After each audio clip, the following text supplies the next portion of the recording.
Close your eyes if you wish, and let your mind drift to the mist-laden Andes of 1970s South America, where the air is alive with the scent of damp earth, blooming orchids, and the faint smoke of village cook fires.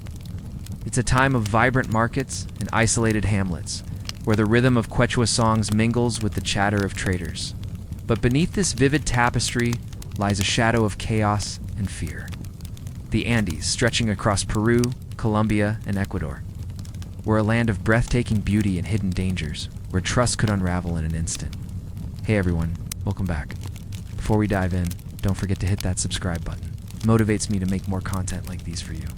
And let us know in the comments where you're tuning in from today and what time it is for you. We love hearing of how many places or people joining us from. Tonight, we'll step into the world of Pedro, the monster of the Andes, serial killer whose horrific crimes left an indelible scar across 3 nations. You'll imagine the suffocating dread of guiding him through remote jungles. Trace. The chilling expanse of his killing spree explore an unsolved massacre that haunts a forgotten village and uncover the glittering empires of the drug cartels that ruled the region's underworld. This journey is one of quiet unease and fascination, told with a soothing cadence to guide you gently toward rest. Settle in, breathe deeply, and let the rhythm of South America's past carry you softly forward. Our story begins in the rugged highlands of Peru, where a guide's ordinary day becomes a perilous dance with a darkness few could endure. Picture yourself in the summer of 1978, standing at the edge of a bustling market in Ayacucho, Peru, a colonial town cradled in a high Andean valley, where the air is sharp with the scent of roasted maize, fresh alpaca wool, and the tang of coca leaves chewed by vendors. You're a local guide in your late 20s, weathered by years of navigating the Andes' treacherous trails. Your knowledge of its rivers, jungles, and hidden paths, your livelihood. The work is grueling long days under a relentless sun or sudden rain. Earning 50 sols a day, about $5, enough to buy rice, beans, a little meat for your family in a region where poverty is a constant companion. The market hums with life. Women in colorful shawls barter over potatoes. Children dart through stalls, and the distant bleat of llamas blends with the strum of a charango. A stranger approaches, a lean man in his early 30s, with dark, restless eyes and a nervous smile. Introducing himself as Pedro, he says he's a trader seeking crafts from remote villages. He's offering to pay double your rate to guide him through the mountains. His name is Pedro, and though you don't know it yet, you've just stepped into the shadow of the monster of the Andes. Your journey begins at dawn. The sky above Ayacucho, painted with hues of gold and violet, the Andes' jagged peaks looming like silent sentinels. You lead along a dirt trail, your boots crunching on loose stones, the air cool with the scent of eucalyptus and wet moss. Your pack is heavy with water, dried coca leaves for stamina, and a machete for cutting through jungle vines.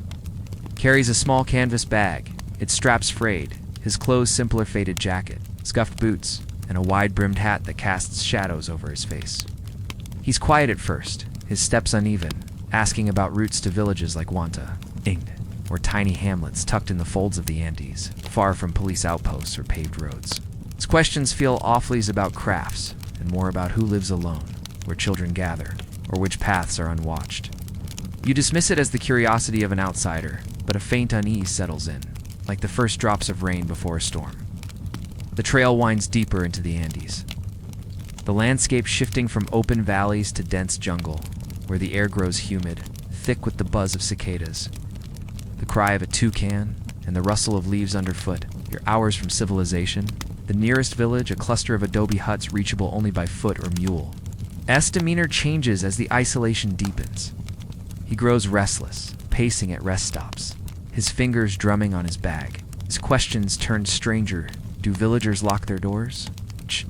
Are there girls who wander alone? His voice is soft, almost polite, but it carries a weight, like a blade hidden in velvet. You catch him staring at a group of children playing in a stream, their laughter echoing, his eyes unblinking, his lips twitching into a smile that doesn't reach them. Your pulse quickens, though you can't name why, and you grip your machete tighter, its handle worn smooth from years of use. The villages you reach are small, their air scented with wood smoke and maize porridge. Their people wary but hospitable, offering you chicha, a fermented corn drink, in clay cups. Lingers near schoolyards or market stalls, offering candies to young girls, his smile forced, his hands unsteady. You notice mothers pulling their children closer, their eyes narrowing as they watch him. In Wanta, an elder pulls you aside, his voice low, warning of missing girls in nearby villages 3 in the past year.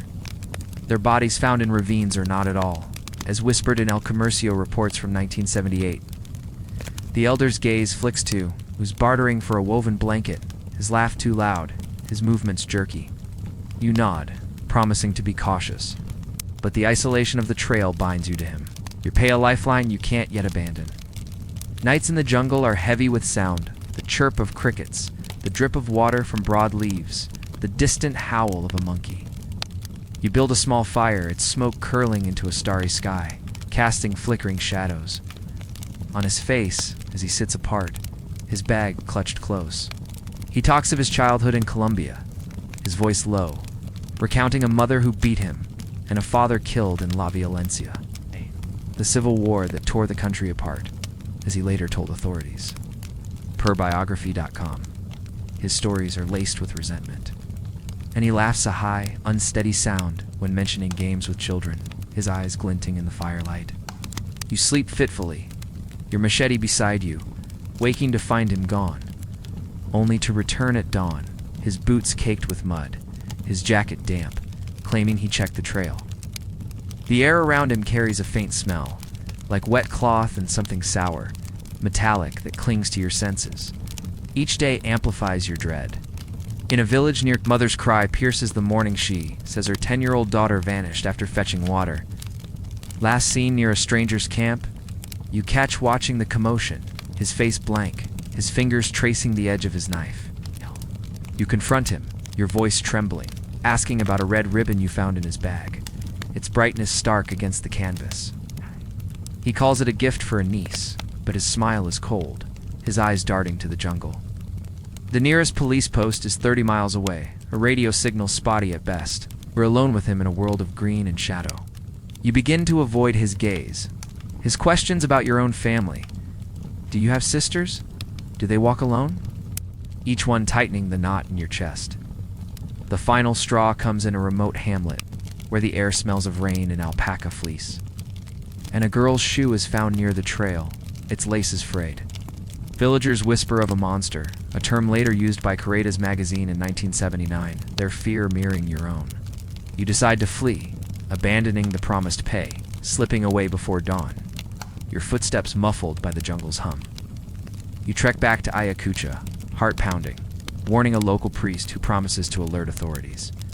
But is gone, vanished into the Andes labyrinth, as El Comercio later noted of his elusive movements. You're left with the weight of what you've seen, the ribbon, the shoe, the mother's cry. Each a thread in a tapestry of dread you can't unweave. Being Pedro's guide was a descent into terror. A constant struggle to ignore the signs, his erratic behavior, his chilling comments, the whispers of missing children. The Andes' vast beauty, with its soaring peaks and endless jungles, offered no solace when tethered to a man whose darkness seemed to seep into the earth itself. You wouldn't survive a day, not from violence, but from the relentless fear that his presence would unravel your peace, breath by breath. This was the harrowing reality of guiding Pedro, a man whose crimes turned the Andes into a graveyard. But who was he? This predator who roamed 3 countries, leaving sorrow in his wake. Let's step back and trace the arc of his monstrous career, a story of brutality and mystery that haunts South America's memory. Imagine yourself now as a quiet observer, standing in the mist-laden shadows of 1970s South America, where the Andes' towering peaks and sprawling jungles stretch across Peru, Colombia, and Ecuador. The air is heavy with the scent of damp leaves, blooming orchids, and the faint smoke of distant village fires. But beneath this vibrant landscape lies a trail of horror carved by Pedro the Monster of the Andes. From Ijoti to Ijobaling, killed over 300 young girls, his crimes unfolding in a region where poverty and chaos allowed him to vanish like a ghost. It's known for his nomadic existence and chilling deception. He exploited the Andes' isolation, leaving behind grief that still lingers. Let's trace his path, step by careful step, from a troubled childhood to his reign of terror. weaving a narrative that's haunting yet soothingly told, guiding you gently toward rest. Born Pedro Alonso on October 8, 1948, in Santa Isabel, Colombia, he grew up in a nation scarred by La Violencia, a civil war that claimed over 200,000 lives, as noted in El Tiempo archives.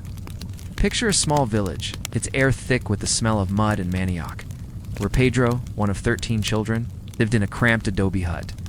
His mother, Benilda, a domineering figure, was a sex worker, her home a revolving door of clients, as later recounted in police interviews per biography.com. At 8, he was expelled from home after an incident with his sister, sent to the streets of where the air smelled of diesel and despair. There, he faced abuse, including by an older man who lured him with promises of shelter, shaping a psyche twisted by rage and shame. By his teens, he was a drifter, stealing to survive, his dark eyes and slight frame blending into crowded markets. As criminal life began early, at 18, he was imprisoned for car theft in Colombia, where he claimed he was assaulted by inmates, an experience that fueled his hatred, as reported in El Colombiano. Released in 1971, he began his killing spree, targeting young girls often 9 to 12 years old, from impoverished communities.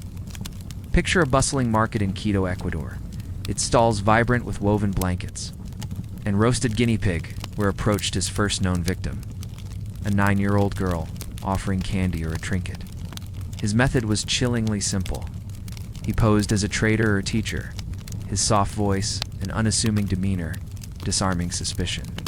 He lured victims to remote areas, jungle clearings, riverbanks, or abandoned huts where their lives were taken. Their bodies left in shallow graves or hidden under foliage, as detailed in Carretas magazine in 1980. His crimes spanned 3 countries, exploiting the Andes' vastness and the era's disorder. In Peru, he roamed Ayacucho and Huancayo, where police posts were scarce, and radio communication faltered in the mountains. In Colombia, he hunted in Cali, blending into the chaos of urban slums. In Ecuador, he targeted villages near Ambato, where indigenous communities, wary of authorities, rarely reported missing children. Comercio estimated over 100 girls vanished in Peru alone between 1975 and 1979, many linked to post-arrest. He moved constantly, traveling by bus or foot, his canvas bag holding a knife, rope, and stolen keepsakes, shoes, or hair clippses later found by police, per Semana. The Andes trails, muddy and winding, were his highways, their isolation his shield. Psychology was a tangle of compulsion and control. Psychiatrists quoted in El Tiempo in 1980 described him as a sadistic predator. Driven by a need to dominate, rooted in his abusive childhood, he saw his victims as objects, their youth a perverse echo of his own lost innocence.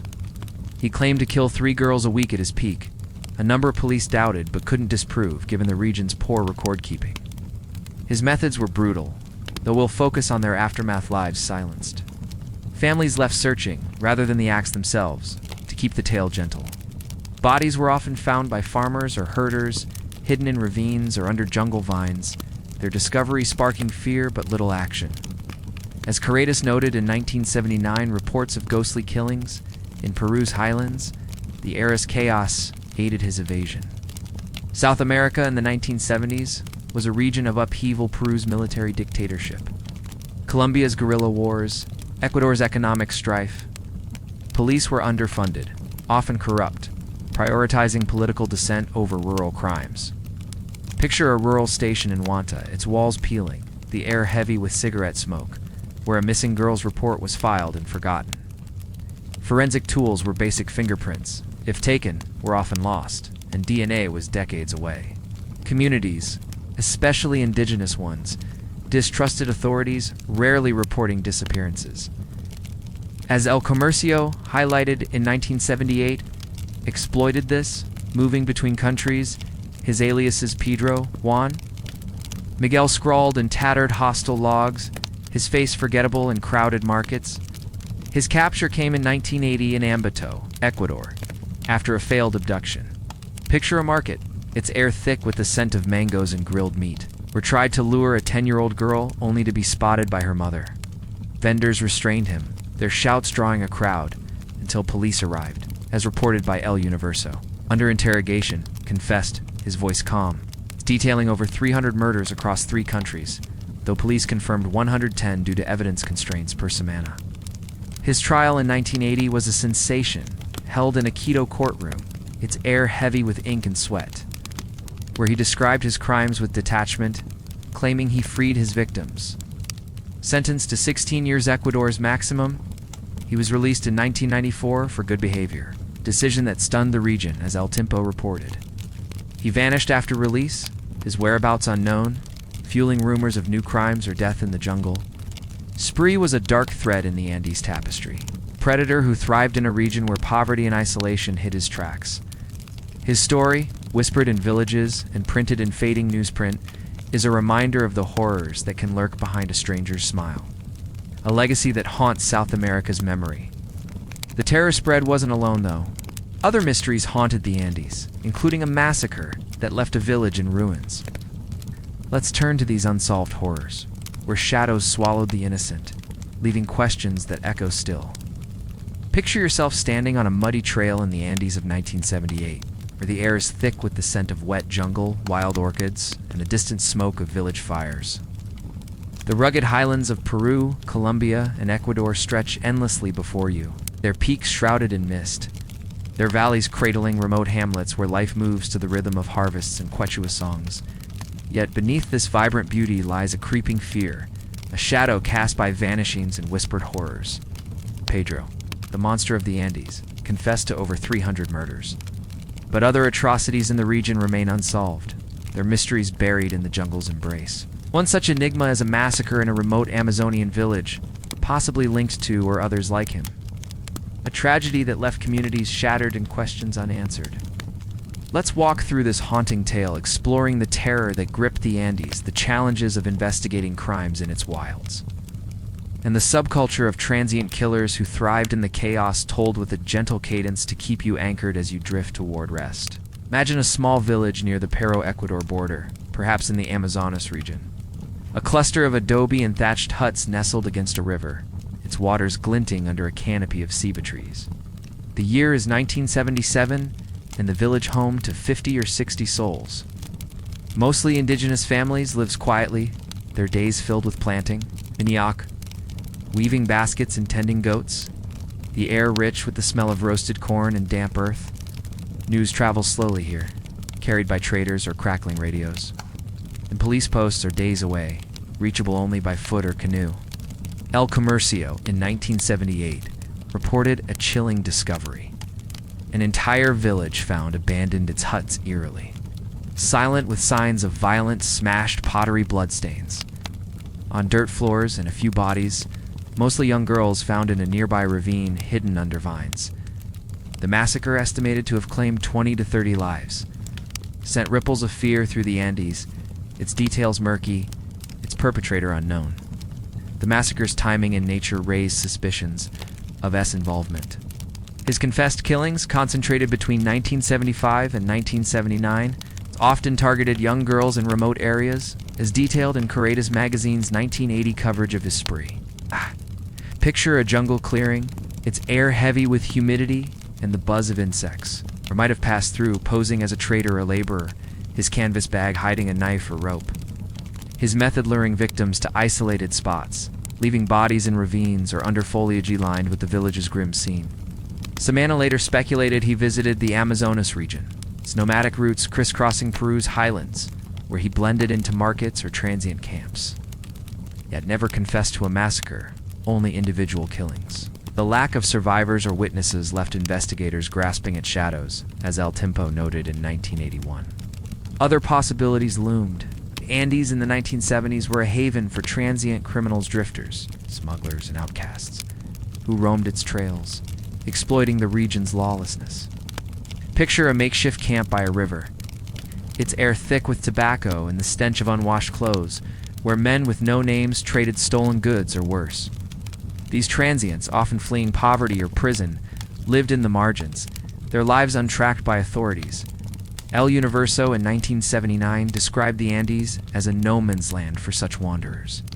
Some thieves, others predators, like who preyed on vulnerable communities. Indigenous villages, distrustful of police due to decades of exploitation, rarely reported crimes, as Carretas highlighted, leaving disappearances unrecorded. Could another killer, inspired by a symphony or acting independently, have struck the village? The bloodstains and scattered belongings suggested chaos. It's not his usual precision, hinting at a group or a different motive. Investigating in the Andes was a near impossible task. Picture a rural police outpost in Chachapoyas, its walls crumbling, the air stale with ink and sweat, where a single officer with a typewriter logged reports. Peru's military government focused on suppressing Shining Path guerrillas, allocated scant resources to rural crimes. As El Comercio criticized in 1978, Ecuador and Colombia faced similar constraints, their police forces understaffed. With only 10,000 officers across Peru for 17 million people per semana, forensic tools were rudimentary. Blood typing, not DNA, was the standard, and evidence like footprints or cloth fragments often rotted in the jungle's humidity. The massacre's remote location meant days passed before authorities arrived. Rain washing away clues, animals disturbing remains. Villagers, fearing reprisals or distrusting outsiders, shared little, their silence a shield against further harm. The fear was palpable across the Andes. Picture a market in Huancayo. Stalls quieter than usual, mothers clutching their daughters' hands, their eyes scanning strangers. Carretas reported in 1979 that parents stopped letting children wander. Schools closed early, and night markets shut down. The term monstruo whispered in terror. The massacre amplified this dread, rumors spreading of a cursed village, its spirits angered as indigenous elders told El Comercio. Other disappearances fueled the mystery. A 13-year-old girl missing from a nearby hamlet, her shawl found by a stream. Family of 4 gone after a market day in Ambato, their cart abandoned. El Tempo in 1980 estimated 500 unresolved disappearances across the Andes in the 1970s. Many children, some possibly others lost to accidents or other predators. The era's chaos blurred the truth. The Andes rivers and jungles swallowed evidence. Bodies washed away in floods or hidden by undergrowth. Accidents were common. Children drowned in swollen rivers, fell from cliffs, or succumbed to disease in unheated huts, as El Universo noted in 1978. With 1,000 unidentified bodies processed yearly in Peru's morgues, runaways, fleeing poverty or abuse, vanished into cities like Quito or their trails lost. Guerrilla violent Shining Path in Peru, FARC in Colombia left villages vulnerable, some massacres misattributed to rebels, as Samana suggested. The transient subculture, with its drifters and smugglers, made tracking suspects impossible, their aliases scrawled in hostile logs, their faces forgotten in crowded markets. As you imagine yourself walking the Andes trails, the jungle's hum filling the air, you feel the weight of these mysteries. A girl's face, remembered by a grieving mother, joins countless others lost to the region's shadows. Was the massacre's work, copycats, or the chaos of a lawless land? The questions linger, like mist over a river, unanswered but heavy with sorrow. The 1970s were a time of beauty and terror, where the vulnerable vanished in a world too vast to notice. Solitary horrors were one face of the Andes darkness. But another thrived in the open, organized, wealthy, and untouchable. Let's turn to the drug cartels that ruled South America's underworld. Their empire is a stark contrast to the region's struggles. Now imagine yourself stepping away from the chilling shadows of Pedro's jungle trails and into a different realm of 1970s South America, where the Andes mist gives way to the neon glow of urban nightclubs and the clatter of clandestine deals. The air, once thick with the scent of damp earth and village fires, now carries the sharp temps of cigarette smoke, expensive cologne, and the faint chemical bite of processed coca. The 1970s were a time of vibrant chaos in South America. Paro, Colombia, and Ecuador pulsed with markets, music, and political upheaval, but beneath this surface thrived a glittering underworld of drug cartels, whose wealth and power reshaped the region. Unlike a solitary predatory horrors, these criminals operated in vast, organized networks. Their lavish lifestyles a stark contrast to the poverty of the Andean villages they exploited. Picture a hidden mansion, and its walls adorned with gold-framed mirrors, air heavy with the scent of Cuban cigars and smuggled whiskey.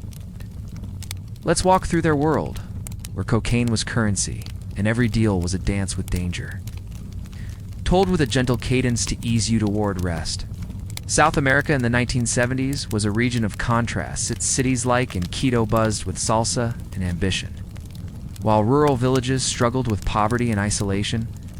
The rise of the drug trade, particularly cocaine, transformed the underworld.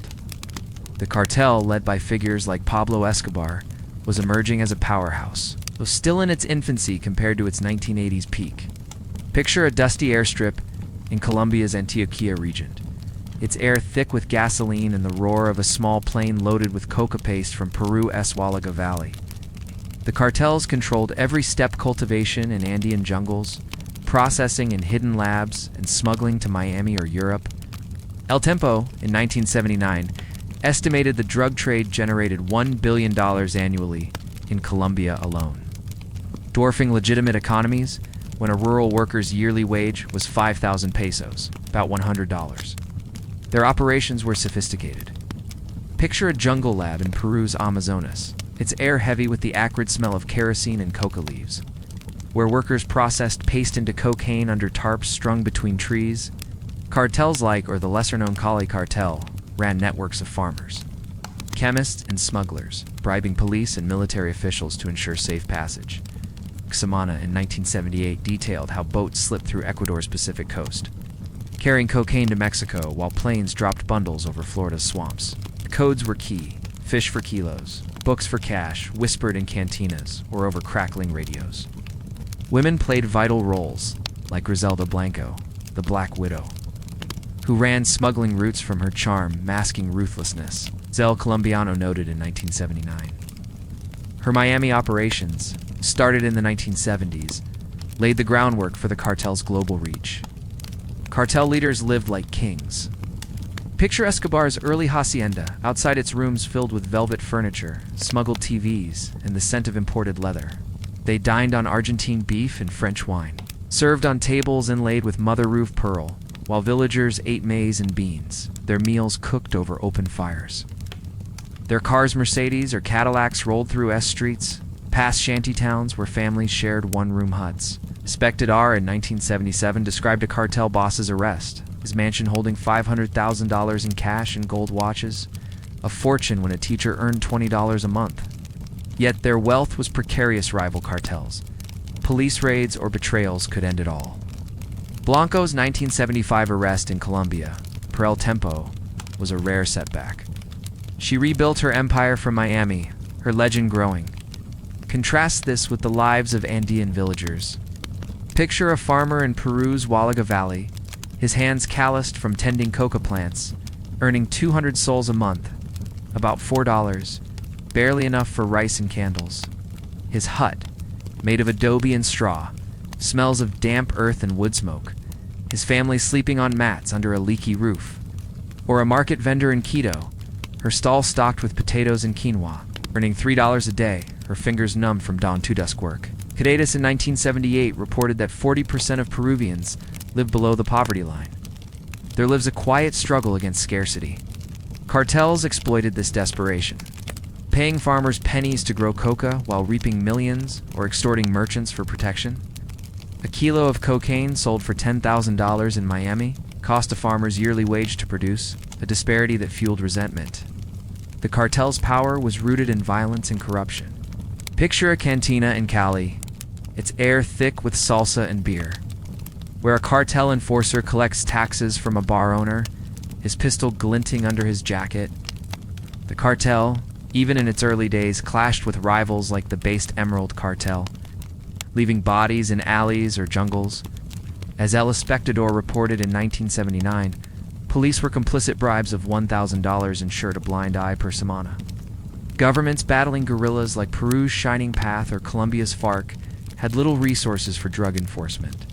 Peru's 10,000-strong police force was stretched across 17 million people, as El Comercio noted. Cartels infiltrated politics. Escobar funded local campaigns, buying loyalty. As El Tiempo exposed in 1980, their smuggling routes were vast. From Andean airstrips to Caribbean ports, evading underfunded coast guards. The era's hypocrisy fueled their rise.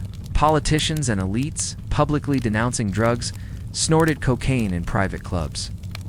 As Caretas hinted in 1977, urban youth, in Orlima, craving Western trends, bought cartel-supplied drugs, their dollars feeding the machine.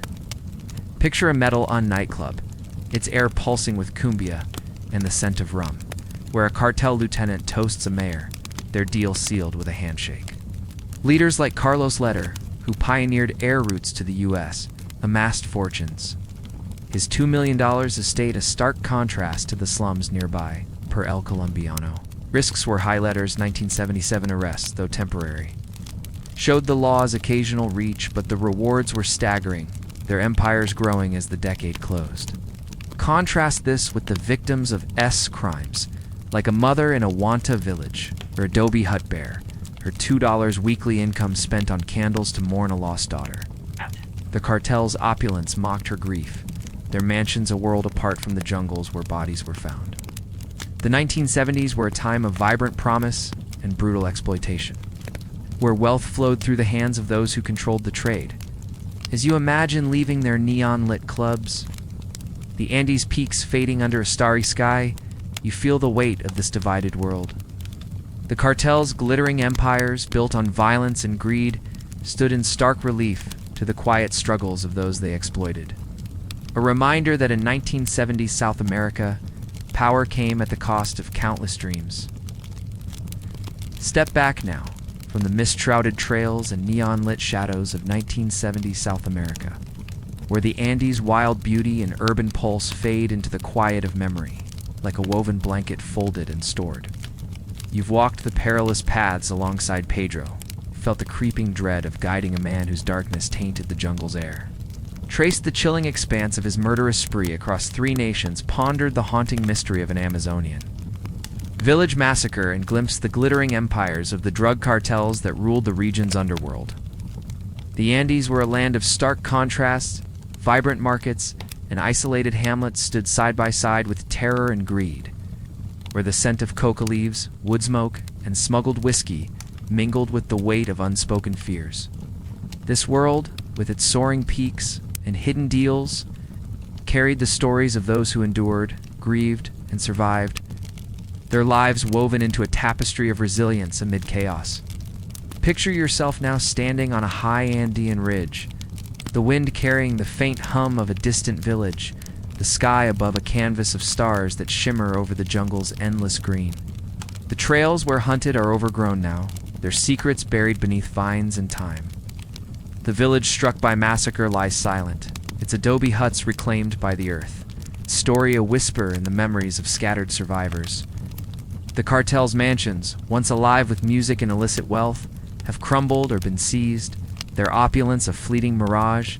As El Tempo noted in later decades, the names of the lost girls vanished from markets.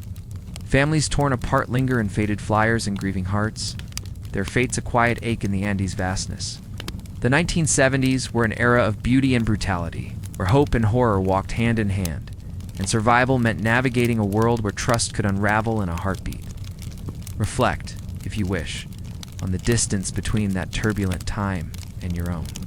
The terrors of shadow, the sorrow of villages left searching.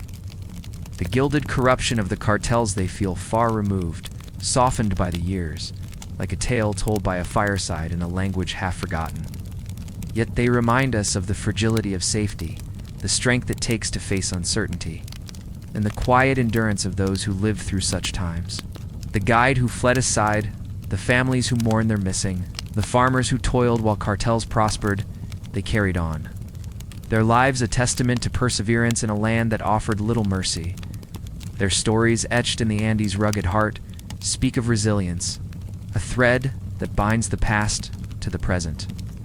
As you rest tonight, imagine leaving the Andes behind, stepping into the warmth and calm of your own world, where the air is still and the night is gentle.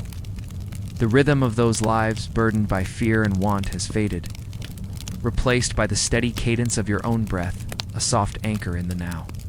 The past is a story told, its lessons tucked away like a letter sealed in a drawer, its shadows no longer pressing against you. Let the weight of 1970s South America drift away, carried by the slow current of a jungle river or the breeze over a mountain pass, as you sink into the comfort of this moment. Sleep deeply, knowing you're far from the trails, the massacres, and the hidden empires, safe in the tranquil embrace of tonight.